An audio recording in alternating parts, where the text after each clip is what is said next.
আপনি কি ভেবেছেন আপনার নামাজ দিয়ে আপনি জান্নাতে যাবেন? আপনি তাহাজ্জুদ গুজার, সেজদা দিতে দিতে কপালে দাগ ফেলেছেন, এটা আপনারা জান্নাতে নেবে না? আপনি এলাকার সবচেয়ে বড় হাতেম তাই দানশীল, এই দানের ভরসায় বসে আছেন। কশিন কালো ভাব। আমাদের নামাজ, আমাদের রোজা, আমাদের ইবাদত, এগুলোকে মিজানের পাল্লায় উঠালে কোনো ওজনই হবে না। তবে আমাদের একটা কৌশল জানা আছে, আমরা আল্লাহর রহমতের ভিখারি।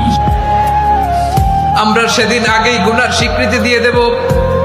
আমরা বলবো, আল্লাহ তুমি প্রশ্ন করার আগে তোমার একটা কথা বলি, আমারে কিছু জিজ্ঞেস করো না, আমি সব করেছি। এমন কোন পাপ নাই যে পাপ আমারে দিয়ে হয় নাই। তোমার রহমত দিয়ে তুমি জান্নাতে পাঠাবা, তোমার দয়ায় জান্নাতে যেতে চাই, আমল দিয়ে না। পারবেন বলতে? কিয়ামতের দিন আমরা বলবো, আল্লাহ আমার আমল দিয়ে জান্নাত চাই না, আমি তোমার দয়া দিয়ে জান্নাত চাই। তোমার দয়া ছাড়া আমার কোনো উপায় নাই।